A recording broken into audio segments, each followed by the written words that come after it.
The following is a presentation of the Belly Up Sports Media Network.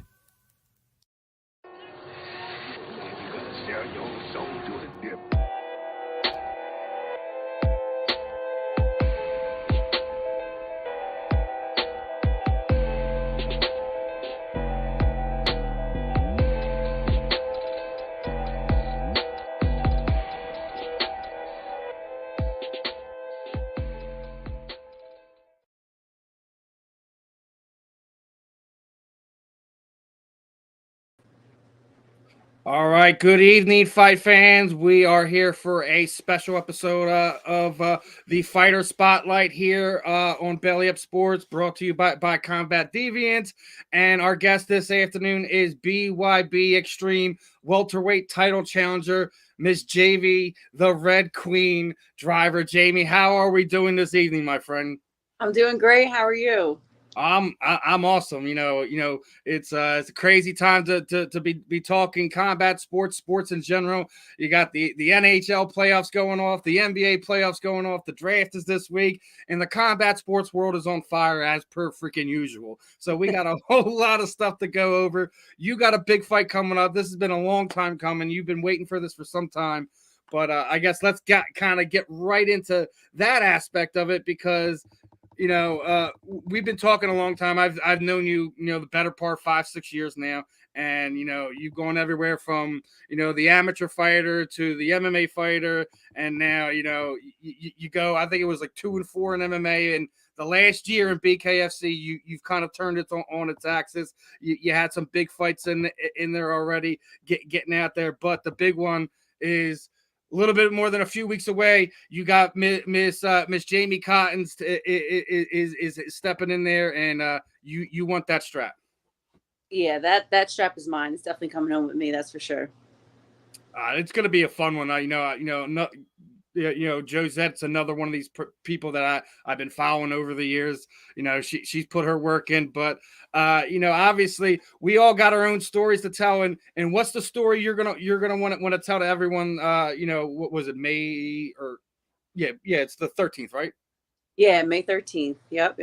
Yeah, that's when me and Jozette get down to it. It's up for all the beans, this one. Yeah, I mean it's one of these things, like, and I actually got to bring this up, because you made a post over this past month.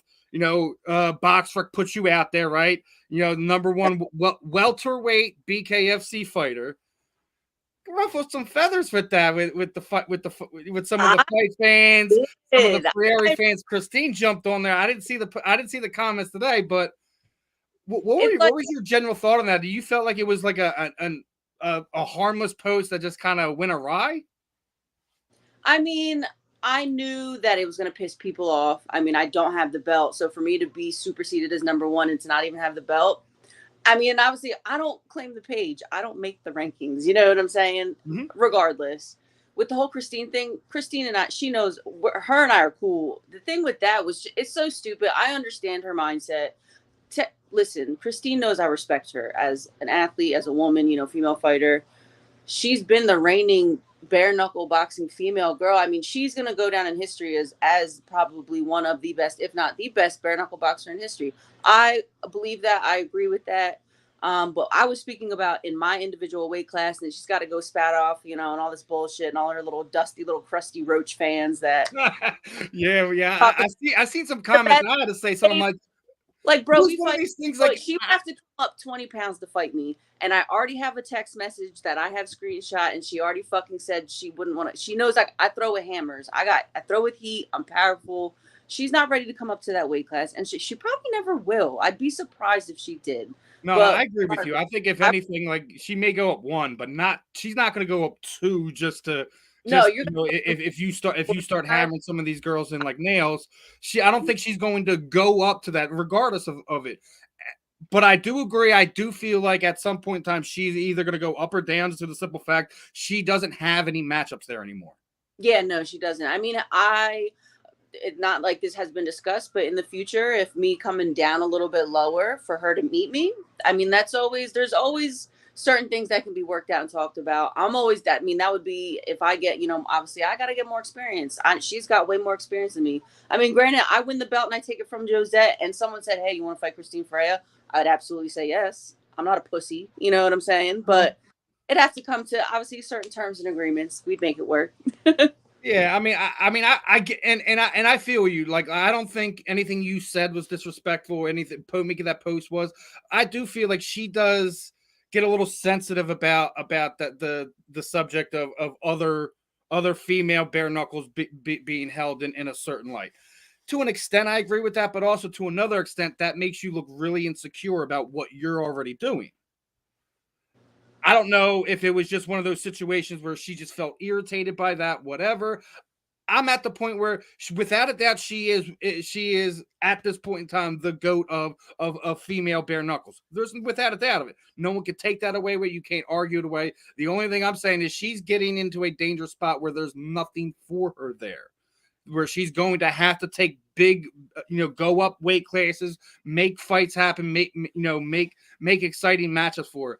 And I said it a few weeks ago. It might even take one of these things where she has to take one of these raw fighters and make her a villain, make her a rivalry somewhere. That's what I think she's really going to have to find to be on that pedestal that she wants to be on. She's already there in a lot of our eyes, but you know how fans are.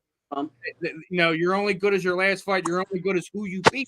You go look at that list of who she's beaten, and that's a page to you. Like if you go look at John Jones's resume or Amanda Nunes's resume, there's certain things that make a fighter stand out, and I think that's what she really needs. She needs some names. She needs somebody who brings some oomph to the other side of it. Her fighting Beck Rollins again. What does that do for anyone? Beck hasn't fought in how many years? The Starling fight, I felt they threw Taylor to the wolves because she was nowhere near ready for that fight. They manufactured things of that nature. She needs some excitement to get around it. I don't know what it's going to take for that, but that's just where I feel she is. She is the best. You can't beat at that weight. No one's going to touch her. Yeah, I mean, she's had the most fights. She's beaten the most girls. So, I mean, yeah, ultimately, when you look at the stats and the record, well, yeah, I mean, she's got the most out of everybody. But, I mean, if she wants to go toe-to-toe with me to claim who the fucking really the GOAT and the best is, well, we can talk about it. We'll see. We'll see when time starts to move along and things of that nature. I think it's one of these things where it's just you're in a different weight class. I didn't really feel like it was necessary for her to even respond, but whatever. It's one of those things where you have to just like let people get off their chest whatever they want to get off their chest. I felt like it was just you caught the wrath of other people's nonsense, but that's just funny because I really could give a shit less. I post for me. I literally don't post for anybody else but me. So when people make comments, good or bad, I literally don't give a shit. But I don't want to concentrate too much on that. I actually want you to get you. I want to talk about your new walkout tee because you just got hooked up with the Just Blaze clothing line. As you see here, we use a part of our promo for today. Just Blaze got you a walkout tee for this next fight. Are you going to have any stuff, walking around down the fights to do some stuff for your fans, or is it just going to have some stuff at the website? Right now, just some stuff on the website. I'll probably look more into doing some more clothing and gear after this fight. But, right now I'm fighting in 2.5 weeks, 3 weeks. So I'm only really focused on that. But yeah, no, there will be some things in the works for sure. It's grind time. We all know what it is. Even when I reach out to you about this, you're like, no, get out of here with Friday nights. Oh yeah. I was doing it earlier, Steven. I was like, yeah, no worries. I know how it is, man. Like you guys have a routine when it gets down to it, and I don't ask anyone to break their routine. So it's one of those things where I know like this is big for you. I know this is one of the things that you've been really looking forward to over the next year. Obviously, you're knowledgeable in yourself, sitting there saying like, I know, I appreciate where BYB putting this trust in me to give me this title fight, but I still got to put work in front of me because Jozette Cotton's no one to sleep on either. Oh, absolutely not. No, her and I are the two best females in the weight class. I mean, this is really the best fight and best matchup for both of us. I can't sleep on her, and I can promise you I haven't. I've left no stone unturned this camp. I've trained almost every day, twice a day. Like, I mean, I put myself in jail this camp. I haven't gone out. I mean, I went out just to go, for my coach's birthday. And even then I said, 9 p.m. bedtime, I'm very strict. 9 p.m. bedtime, 5 a.m. wake up time, so I've been very disciplined this camp. She's tough, but she's not prepared for what I've been working on this camp. Man, I really can't wait for it because, like you already said, like when it comes to your weight class, there's two names. There's yours and there's Jozette. There's no one there right there. Props for BYB for making sure the two best fighters are fighting for that belt. Not just that, that card is amazing. I'm going to catch up with Josh here come Friday. But he's another one, guy that's little early in his career and making some big noise already, getting a crack at that belt. Do you feel putting the betting aside, like if you were able to put bets on it, because that's taboo anymore. We can't bet on ourselves anymore when it comes to pro athletes and pro sports. But if you could bet, would you bet that you and Josh would walk out with belts come May 13th? Absolutely. Him and I are coming home with hardware, and it's gonna be beautiful. I know. We better see you. Now, here's the thing. We've seen how athletes do things with belts. I got to ask you. You've won a belt before, but this will be your first, big major promotion as a pro. You've seen some things. You see fighters sleeping with their belts and putting it up. Are you going to do anything special with yours besides put it in a trophy case for the next one? Yeah, I mean, I don't know. All I'm thinking about is just that night. I mean, where the belt goes. You know what? It's my mom's birthday that day, so I'll probably let her hold on to it because she's the real champion. So there you go. Especially because Mother's Day is not too far around the corner. I would definitely give you 2 points for that one, my friend. 2 points. My mom gets lucky, man. She gets her birthday and Mother's Day back to back. I'm like, man. Lucky. But yeah. And then if you're able to, if and when you're able to do what you do on that one, there's another one. You don't have to give her anything else. It's very true. It's very true. Now, we were talking about the craziness going on in the combat sports world. I got to get your opinion. Have you seen what the Nate Diaz information where Nate got into a scuffle at the boxing event, kind of spilled out on the streets, and we had I guess a Jake Paul wannabe lookalike, whatever, try to accost him on the streets. He defended himself, I believe, in a proper manner. But obviously, New Orleans wants to have a conversation with him. There's a warrant out for his arrest. How do you feel about that? Do you feel like if you're being physically accosted in some way, that regardless of being a professional athlete, professional fighter, you should be allowed to defend yourself in some way to protect yourself? Absolutely. I mean, at the end of the day, we're professional athletes, but we're fucking humans. So, I mean, the fact that you even have the audacity to try and mess with someone knowing their skill level and stuff, it's just kind of ridiculous. So it's you kind of reap what you sow. If you instigate something, you can get your ass beat. That's how I think. But the problem is knowing that I'm a professional fighter. I know for a fact that I've had people poke my buttons to try and get a rise out of me. So because people like to play the victim. Most people in this world, unfortunately, like the victim mentality. So they, boo-hoo cry after they started some shit that they weren't ready to back up when the heat got going in the kitchen. So it's bullshit, though. I mean, the fact that it is, and it's I don't know if people from the outside looking in don't really notice, but I found this one out. I found this going to throw it. Yeah, he is, a little Jake Paul guy, but he's also has had professional fights.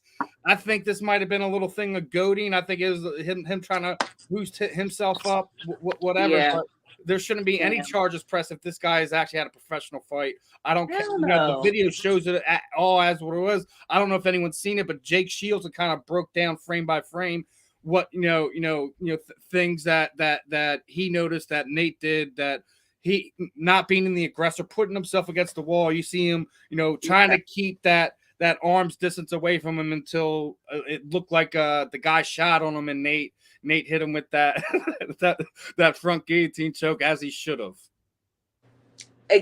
like you just said, as he should. As he should have. You put your listen. I say this like what's anyone remembers the older tough there? You had Corey Hill on there when they were teaching about your home, your zone. If you get in my general space, being an aggressor, I have the right to defend my space. Yeah, absolutely. Nowhere in that video did you see Nate being the one doing that. He was just trying to defend himself. I think it's nonsense. I do believe that he will be exonerated. I do think there was more behind it than just what we see to the naked eye. Oh, of course, there always is. So, well, no, you already seen afterwards. What was it? KSI's tweeting freaking Paul like, "I'll step in if he won't be able to fight," and this, that, and the third. Like, and then you see Nate like, "Why don't both of you pussies fight and just I'll fight someone real." I mean, there you go. That's Nate. That's one of the reasons. Like, I always love the Diaz brothers just because they speak their mind. They don't care who they piss off, and it's just basically two birds up and F everyone else.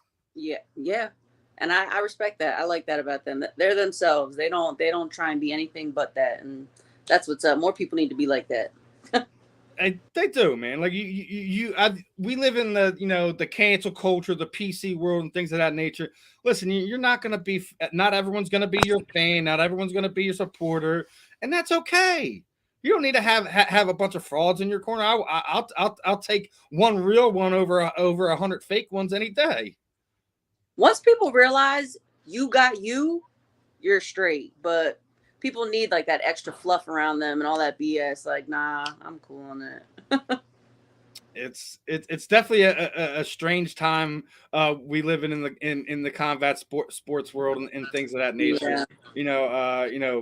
Jake Paul is apparently going to be making his MMA debut in PFL at some point in time. Yeah, I saw that. I still hear the rumors that it's gonna be CM Punk. If that's the case, it's like, oh wait, here we go. No comment. Jake Paul again picking on older guys who are welterweights. What is with who are like way out of their prime, like really shouldn't ever fight again. Just should be left alone. And it's just kind of like as a real fighter, I don't wish to see those fights. They're not entertaining to me. I have never tuned into a Logan Paul fight. I've only ever seen watched Logan nor Jake. I just don't care Logan. I disdain Jake more just because I see what he's doing. You're going against older guys that are 2 weight classes down from you.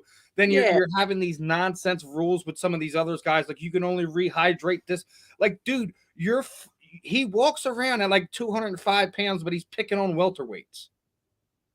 Are we serious about this? Yeah. I mean, don't get me wrong. Like, more power to him for building his brand up and things of that nature. But you're not putting all the work in, and that's why real fighters, real fans have issues with what he's doing. Yeah, pretty much. I mean, granted, if you think about it, he forego his entire amateur career because of what he did on YouTube and things of that nature. But that doesn't give you a pass to just sit there and say the things as he says them, do things as he's doing. You're basically crapping on a lot of the way that the athlete is built up, that the fighter is built up to see who's who and what's what. There's a reason why we have amateurs. There's a reason why you go through this process. But I guess people are entertained by whatever reason. I get the influencer stuff, but that can only take you so far. You still have to be a fighter. You still have to be entertaining. You still have to win fights.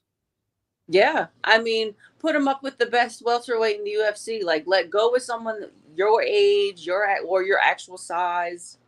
Like, see what really happens. Come on now. Now that is some entertainment I want to see, because I want to see. I already said it. Like he already had 2 guys call him out who was around his size, his weight. Hasim Rahman Jr., which we already seen what happened. But you also have Kinsey Morrison, Tommy Morrison's kid, who's been begging on social media for that fight. You have guys like Sam Alvey. That would be a good, a little bit better one because he's not, he's probably a true martial artist where not great in any area, but he's really proficient and good at just about everything in combat sports. So it'd be interesting to see what he does moving forward and guys like that. But he's a middleweight.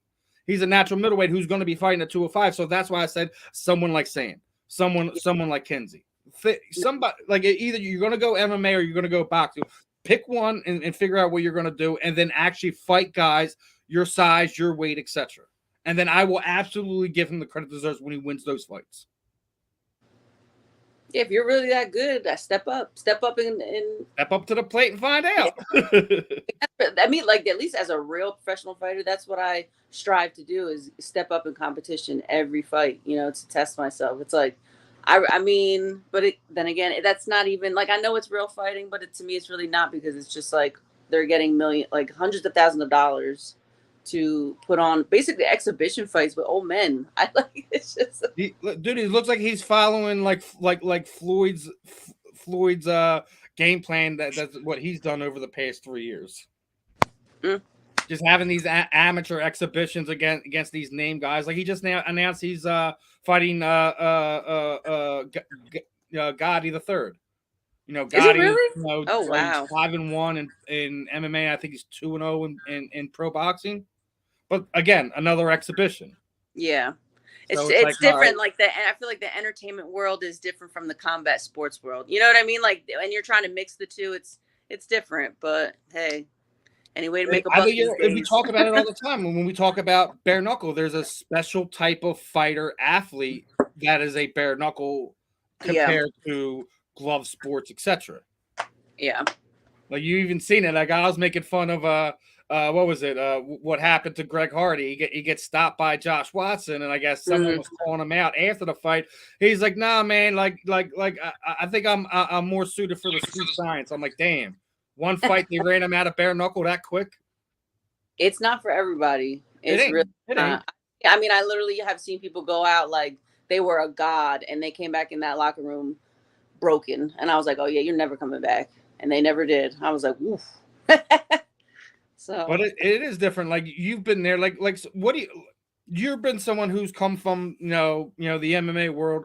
What do you feel is like the biggest thing that separates that combat sports athlete to that bare knuckle athlete?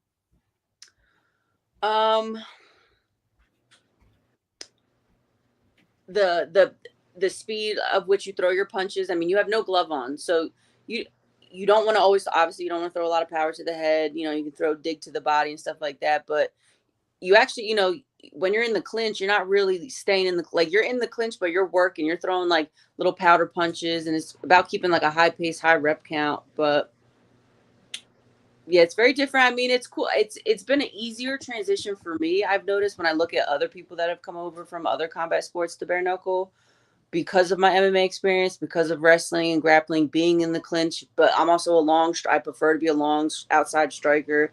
So it works very well for me personally, but I've seen other fighters that just come from like a boxing background or just striking or whatever, but there's something missing there. Like that, the clinch, like they're just trying to, you know what I mean? So it's different. It all depends on the discipline you come in. I agree. I do. Yeah. I think we're going to be real. Like, not to switch it so much, but look at what's happening this weekend. The matchup that you have over at BKFC with Mike Perry and Luke Rockhold. In my opinion, Luke Rockhold's a Muay Thai kickboxer through and through. I didn't really feel like he has great hands to kind of come over to bare knuckle. Where Mike Perry is one of those guys who gets in, doesn't mind taking a few shots to get in to put that hammer on you. And he absolutely has that hammer. He has the chin. He has the endurance to take the punishment to do what he's got to do. I think he's going to be a fun guy to watch for BKFC in the future. But terrible matchup. I think he's absolutely going to obliterate Luke once he gets inside. Yeah, no, I agree with that. Yeah, what's his face? Perry has a style for bare knuckle fighting. Like, he had a messy, like, he looked messy to me in MMA when he fought, like, with his striking. But for bare knuckle boxing, it works for him. It works. Like, you don't have to have the best technique really in bare knuckle. Like, obviously it looks better. You got to have some of that sweet science in you. Yeah, you have to have some of that sweet science, get in, get out. Be smart, have a high IQ, but you got to have that grit. And there's a lot of fighters that don't have that gritty, just stick through the fire type of, you can't, I don't see Rockhold being able to withstand. If Perry puts the, the pressure on and puts him in the fire, he's going to get burnt the fuck up. I agree. I seen a thing on Instagram this morning. I guess they had sat down and did an interview, and I guess it was just them two. And Mike's sitting there saying, I'm going to headbutt your fist and then punch you in the face. He's like, well, then I'm going to kick you. He's like, I didn't say headbutt you. I said headbutt your fist. But that's the type of mentality that Mike has. Like, hey, I'm going to eat that punch. I'm going to break your hands so you can't throw your hands, and then I'm going to put you out. That's what we mean about the different type of person, that dog, that someone you could just throw into the fire and he jumps out the other side. Oh, dust myself off a little bit. Yeah. It takes those type of guys, and going back to that card, then you see guys like Eddie Alvarez. Like, he's another one of those guys where, like, there ain't not a thing on this planet that scares him, and it's definitely not going to be the other guy who's on the other side of the ring, the cage, whoever. They don't call him the Underground King for no reason. It's interesting to see what BKFC, what Bare Knuckle, BYB, what all these guys are going to continue to develop over the next few years. I keep sitting there saying I hope that it continues to grow in such a manner, not just getting some of these stars from some of these bigger promotions, but also developing some of the talent within it. Hopefully we can see some big old tournaments. Like I already told you about this. I would love to see, but several of these promotions get together at some point in time over, in a few years after you kind of really get Bare Knuckle on a big, kind of on going upwards type situation where, like what we've seen with Pride and the UFC in the early days when they would have tournaments together. Yeah, no, I'd love to see that. Like, not to sit there and say, like, we're going to put the champions on these cards and they're going to fight. No, let's actually have some of the fan favorites who are like the upcoming stars in those divisions go up against each other, and let's see who are really the best bare knuckle boxers, because we will never, ever, ever see that day and age again in MMA, the way it's constructed, the way contracts go, the way the promoters go about things. Yeah, unfortunately. It is unfortunate. It really is, because me and you know how it is. Like those early Pride and UFC days, those tournaments, things like that's what made the sport fun. Yeah. Like, and it doesn't necessarily have to be same day tournament either. You could do a tournament over a year span and just see who's who and what's what. Very true. I'm sure it'll happen. It'll happen. I am too. Like, I don't think, Mike Dada and Dave Feldman and him guys are so far apart that would never happen. I don't think that. I do think there's obviously some natural, competitive between the promotions. Obviously, you'll have, people involved with each promotion taking shots at it. We're better at this. We're better at that. We got this. We got that. It's just the same thing like, we deal with in general day life, regardless of what the sport we're talking about. Everyone's going to have something to say that they're better at this, but I would really like to see, some type of common ground find at some point in time in the next few years to get those tournaments to really see who is the best, because we're never going to see that day and age again in MMA. Boxing has already destroyed itself for that. We know that is long gone. You're never going to see that again. But if you think you could change one thing about how combat sports is run, what would you change? I mean, we see so many people get upset. The judging, the refereeing. We just seen what happened to Ray Bork. Again, another weight mishap. Is there things you would like to see change in that? Like if you were, put on a panel after your career's over and sit there and say, what's one rule you would like to see changed to make betterment for just combat sports in general? What would you change? I guess, yeah. I mean, you pointed out the whole reffing thing. I really never understood why they let normal people that have never fought before be a judge. I think that's asinine. I think that is insane. I don't know. What do you take a written test for that shit? I don't know what they have to do, but I think that's ridiculous. Oh, I looked it up over the years, and like when even like when you were still in PA, I was trying to figure out how they would do it, and they're like, oh, well, you got to talk to Serb and see what he wants, and they were like, you need to have X, this, that, and a third. I thought Philly, like PA, was a little bit better, but I agree with, like, when we look at the general census, it's typically these people who are never involved in the sport in any way, shape, or form. At some point in time, I actually think fans would be better off in those situations. At least knowledgeable fans have been involved in the sport for 5-10 years or more. Just have them do something to give back to the sport. They would love to do that. especially to be involved in it. To, you know, obviously you would have to find ways for people not to be in biased situations, but it's one of these things where it's something is better than what we see now. When you go down and see Larry Moe and Curly at cage side, they don't know what they're doing when it comes to judging. That's probably the worst part about it, because you guys lose out on money on that. And the refereeing, we see it's just so weird at times. Like, you know, like things you would never think you'd see has happened over the past 5 years. You know, I remember 10 years ago, we thought that, you know, Herb Dean was probably one of the best referees in the sport. And, you know, here we are like 5 years later, and there's a good percentage that really think that he's not, you know. Obviously, you know, when we get older, we're not as smart, as sharp, or whatever, but I still think he's one of the better minds, period. But, you know, we all get to a point where our reaction times ain't as great. And I think there should be a thing where when somebody has this many issues when it comes to judging, refereeing, there has to be some recourse. Not to just try them back out there again next weekend and we'll try again, buddy. No, let's not ruin another event. Let's please not do that. Put them in some type of program or something to show them what they did wrong, so it never happens again. So somebody, like, I'm sure you'd be beside yourself. You think, you know, you win a 5-round decision come the 13th, and then you go to the side and they go unanimous decision the other way, even though you probably won, you know, 4 or 5 rounds. You'd be beside yourself, right? Yeah. So it's like one of these things. Like, I don't think when it comes to, you know, it doesn't matter if we're talking big level combat sports or you know, or regional MMA or regional boxing or golden, like, we shouldn't be dealing with these type of people in our sport. It needs to go away in some way. I don't know how we go about that, but it's something that I think all, you know, sports commissions need to sit down and do something to rectify it, because you're going to run athletes out of the sport. Just be like, you know what, I'm not putting my time, energy, effort on the line for you know, these knuckleheads to ruin the last 6 weeks I put in, all these sacrifices I've done.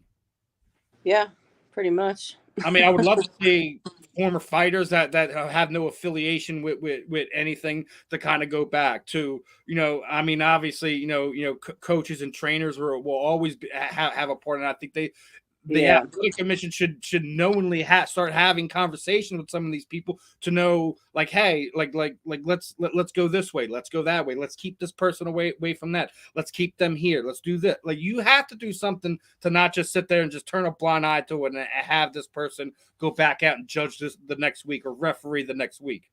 Yeah, no, definitely. It's just one of these things that are unfortunate. So, like I said, each state's different. Like you're sitting there saying, like, some states, like, it's there is no requirement.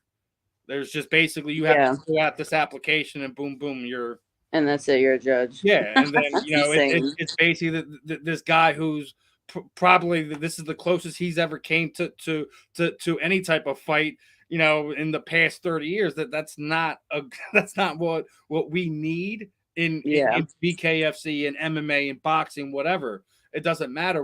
That's something that needs to change. I don't know, regardless of what it is. You know, maybe you keep them in the amateurs until they can grow up and become a pro, just like the regular athletes, right? Something. we got to do something to fix it, but it's not something that happens overnight. I know it's something that we're going to continually have these type of conversations, unfortunately. There's just so many moving parts when it comes to MMA, boxing, BKFC, like even BK, you know, bare knuckle. We're still in the process of getting it, you know, 50 state regulated. Obviously, you're in one of the promotions that has the opportunity to go overseas and have these big events. You've already been a part of that. Is there any place you want to punch your ticket on your passport next time out? No, I really don't care. I just want to fight. I just want to keep winning belts and just take over. So they can put me on a plane to anywhere. I don't really care. It could be in trash can behind Walmart down the street. I don't really care. Send the location. I'm coming. It doesn't matter. So you're like, no, I don't care if it's Bangkok, Abu Dhabi, Sydney, whatever. I don't care. Just put someone in front of me so I can punch a hole through their face. Yeah, it doesn't matter. I don't care where I go. I mean, of course, if anywhere, somewhere luxurious, but I really don't care. Well, no, that's what I'm saying, because after this fight, it's basically as we head into the summer months. So, are you gonna, win, lose, or draw? Are you gonna enjoy at least a good month or two off before we get back into it, or are we looking for a potential, quick turnaround, like September, something like that? Well, main thing is really making sure I don't have any injuries, because that's really that's what I have to go off of here. I have 2 bare knuckle fights, 2 broken hands. So, but regardless, I mean, I still train when I have injuries. I don't really take time off. But obviously, wait till injury heals. I'll be back in there. But if no injuries, I mean, God willing, then yeah, I will fight on the soonest card possible. Is that anything you worry about? Like you just said, two times out, 2 broken hands. Is there anything you learned from that? No, I'm still gonna throw hammers. She's like, nah, I'm gonna punch right through this woman's head. I don't know what to tell you. Pretty much, yeah. I mean, I honestly expect to break my hands at this point. You know what I mean? I'll be thankful if they don't, but either I don't care. As long as I win, I don't really care. It doesn't matter to me. Yeah, she still has that dog in her. Dog ain't never leaving, ever. Right. And that's that look of fire you got right there. Like, come on, bring it. Pretty much. Now, Jamie, as we get ready to wrap this up, you know how we do it. Throw the proverbial microphone over you. Anyone like to thank trainer partners, teammates, shoot out your social media sites, any sponsors you have, anything you're doing outside the cage? The time is yours, my friend. I'm just going to keep it short. Really, honestly, right now, I just want to thank my team at DS Boxing, my coach Derek and Coach Brian there, my strength and conditioning coach Jake Bonacci, and Coach Mo. Thank you guys so much. Honestly, this has been the toughest but best camp yet. And I'm just really excited for May 13th. I'm going to be winning the welterweight belt. Instagram is _the_ Red Queen _444. You can find me on Facebook, Jamie Driver. But yeah, tune in May 13th. I'm about to beat a bitch up. Oh, I love it, my friend. Best of skill. I'm gonna reiterate the stay healthy as much as I can. I know, that's kind of all in fate's hands, so to speak, when it comes down to that. But hopefully, you get out of there unscathed and with that belt. And other than that, my friend, definitely gonna have you back on here again in the future. Keep doing your thing. Keep sharpening those tools. I'm really looking forward to seeing you hopefully fight a fight. At least 1 or 2 more times this year. No, absolutely. 2 things. 1, I can't promise I'll come out unscathed, but I can fucking promise I'm coming out with that fucking belt. That's it.